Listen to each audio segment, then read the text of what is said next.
बिस्मिल्लाहिर्रहमानिर्रहीम। अस्सलाम वालेकुम।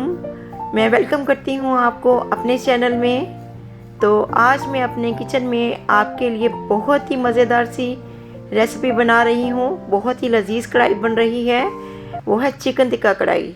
आप लोग बाहरी रेस्टोरेंट जाकर चिकन टिक्का कोयला कढ़ाई का ऑर्डर करते हैं, बिल्कुल उसी जायके के साथ हम आज इसे बनाएंगे कि मेहमान भी आपके दीवाने हो जाएंगे। तो आप इसे कढ़ाई को बनाकर ज़रूर ट्राई कीजिएगा, आपको बहुत ही मज़ेदार और लजीज लगेगी और आपको इसका बहुत अच्छा फीडबैक मिलेगा। चलिए इसकी तैयारी करते हैं। सबसे पहले मैंने चिकन लिया 1 किलो और उसके अंदर 1 टीस्पून मैंने पेपरिका पाउडर डाला है। अगर आपके पास पेपरिका पाउडर नहीं है, आप लाल मिर्च का पाउडर डाल सकते हैं। और 1 टीस्पून मैंने इसके अंदर चिली फ्लेक्स डाले हैं और 1 टीस्पून ही इसके अंदर मैं धनिया पाउडर डालूँगी और 1 टेबलस्पून इसके अंदर हम तिक्का मसाला ऐड करेंगे। मसाले कम ज़्यादा अपनी मर्ज़ी के मुताबिक, आप टेस्ट के मुताबिक रख सकते हैं। और हाफ़ टी स्पून मैंने इसके अंदर नमक डाला है, आप हस्बे ज़रूरत इसके अंदर नमक ऐड करें। और 1 टेबलस्पून मैंने इसके अंदर लहसुन अदरक का पेस्ट ऐड किया है। अब मैंने 4 टेबलस्पून दही के लेकर इनको अच्छी तरह फेंट कर इसके अंदर डाल दिया है। अब मैं इन तमाम मसालों को अच्छे तरीके से मिक्स कर मैरिनेट करूँगी। तो आप देख सकते हैं सारे मसाले मैंने इसके अंदर ऐड कर दिए हैं। अब मैं स्पैचुला से इन सारे मसालों को चिकन के साथ अच्छी तरह मैरिनेट कर दूँगी। मसाले अच्छी तरह मैरिनेट हो रहे हैं। आपने बिल्कुल अच्छी तरह इन मसालों को चिकन के साथ मैरिनेट करना है। मैरिनेट करने से आपका चिकन है कढ़ाई जो है वो बहुत मज़े की बनेगी। और हम इसको 2-3 घंटे के लिए अब रेस्ट पे रख देंगे। तो अब इसको 2-3 घंटे हो गए रेस्ट पे रखे हुए। अब इसकी हम पकाने की तैयारी करेंगे। देखिए कितना अच्छा इसके अंदर मसाला रच बस गया है। अब मैंने एक कढ़ाई ली है। अब कढ़ाई को हम अच्छे तरीके से प्री हीट करके इसके अंदर जो मैरिनेट किया हुआ चिकन है वो हम इसके अंदर ऐड कर देंगे, क्योंकि चिकन को हमने स्टीम करना है, इसको हमने फ्राई नहीं करना।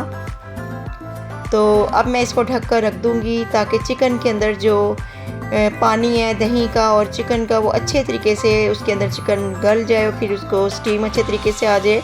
आप देख सकते हैं मैंने इसके अंदर कोई ऑयल कोई पानी नहीं ऐड किया, ये अपने ही मसालों में पक रहा है और ये बिल्कुल पानी के बगैर बन रहा है और बहुत ही टेस्टी बनेगा, क्योंकि इसके अंदर हमने पानी नहीं ऐड किया, इसके अपने पानी में ये पक रहा है। तो अब चिकन हमारा अच्छे तरीके से पक चुका है। इसके अंदर सारे मसाले आप देख सकते हैं खुश्क हो चुके हैं चिकन के साथ। और अब इसके अंदर मैंने एक कोयले को अच्छी तरीके से गर्म कर लिया था और एक बर्तन में मैंने इसको रखकर इसके अंदर थोड़े से चंद कतरे ऑयल के डाले हैं। अब इसको मैं ढक दूंगी स्टीम के लिए। तो ये है हमारी कोयला कढ़ाई, इसी तरह बनती है। अब चिकन हमारा स्टीम हो रहा है। जब तक स्टीम हो रहा है मैंने दूसरी कढ़ाई ले ली, उसके अंदर मैंने हाफ़ कप ऑयल का ऐड कर लिया है। अब ऑयल हमारा प्री हीट हो रहा है, ऑयल प्री हीट हो चुका है। इसके अंदर मैं 2 से 3 अदर टमाटर काट कर इसके अंदर ऐड कर लूँगी। अब टमाटरों को मैं अच्छे तरीके से फ्राई करूँगी। तो ये कढ़ाई बनाकर आप ज़रूर ट्राई कीजिएगा, आपको बेहद लजीज लगेगी कि आप बाज़ार की भी कढ़ाई भूल जाएंगे। और ये बहुत झटपट बनने वाली बहुत आसान और मज़ेदार सी कढ़ाई है। अब टमाटरों के अंदर मैं 1 प्याली तकरीबन फेंटा हुआ दही डाल दूँगी और आपने दही को बिल्कुल हल्की आंच करके डालना है ताकि दही फटे ना, इसके अंदर फुटियाँ ना बने। अब टमाटरों में और दही दोनों को हम अच्छे तरीके से गलाएंगे। दही के पानी में हम टमाटरों को गलाएंगे और मैं स्पैचुला से टमाटरों को अच्छी तरह मैश कर रही हूँ। जैसे ये मैश हो जाएंगे और पानी इसका खुश्क हो जाएगा, इसके अंदर मैं चिकन को ऐड कर दूँगी। आप देख सकते हैं मसाला हमारा अच्छे तरीके से पक चुका है, मुलायम हो चुका है। अब मैंने जो चिकन को स्टीम किया था, अब मैं इसके अंदर से कोयला हटा दूँगी। तो बहुत प्यारी भीनी भीनी सी खुशबू आ रही है, बहुत मज़े की लग रही है। अब वो जो स्टीम किया हुआ चिकन था मैंने कढ़ाई के अंदर ऐड कर दिया है। अब मैं इसको अच्छी तरह मिक्स करके पकाऊंगी ताकि इसके अंदर दही और जो टमाटर और सब ये आपस में रच बस जाएं और मज़ेदार सी हमारी कढ़ाई बन जाए। अब ये पक रही है चिकन हमारा। तो जनाब देखें कितनी जल्दी झटपट ये कढ़ाई बन गई है। आपको कोई देर नहीं लगेगी। जब कभी कोई मेहमान आए आप इस कढ़ाई को ज़रूर बनाकर ट्राई करें, आपके मेहमानों को भी बहुत पसंद आएगी, घर वालों को भी बहुत पसंद आएगी। आप इसकी लुक देख सकते हैं कितनी खूबसूरत और कितनी अच्छी इसकी लुक आई है।